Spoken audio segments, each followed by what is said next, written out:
So how do you make money in real estate?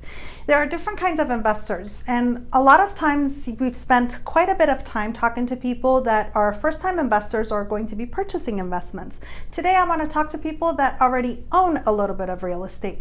Hi, I'm Adrienne Harrell with Newbridge Management, and I really want to address those people that have a piece of real estate in their portfolio.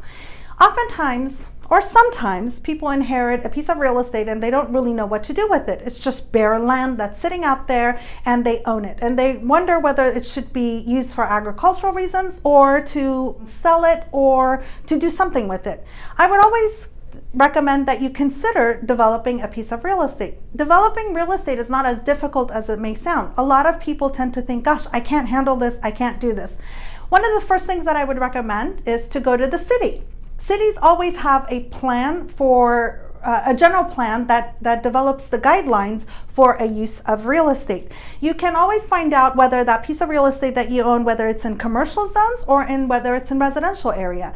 Doing your due diligence will always tell you a lot about what can be developed on that piece of real estate. During that due diligence process, and when you are checking with the city, you can find out whether you can have a single family home or a multifamily home on that piece of property, or if it has to be developed for commercial real estate. And that's going to have a lot to do with whether you're going to be able to develop that piece of property. You don't want to put a commercial or develop or consider developing a commercial piece of real estate when you are in a residential area, or vice versa. That's when talking to the city really helps a lot. Once you have done your basic due diligence, I would recommend that you talk to a contractor. And the reason why you want to talk to several different contractors is find out what is it going to cost to build a home on a piece of property.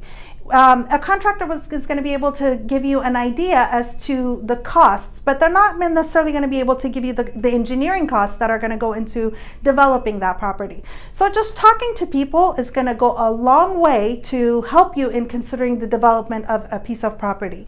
The other thing that you want to do is always minimize your risk. So if you think that you can have either a single family, or if you have the option of building a multifamily, consider developing a multifamily unit in that piece of real estate.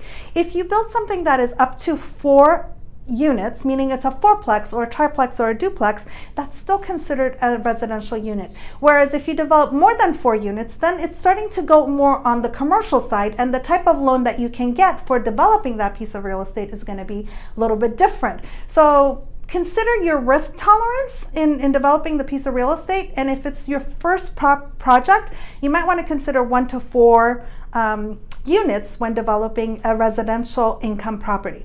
I'm Adrienne Harrell. For these and other tips, look us up at newbridgemanagement.com.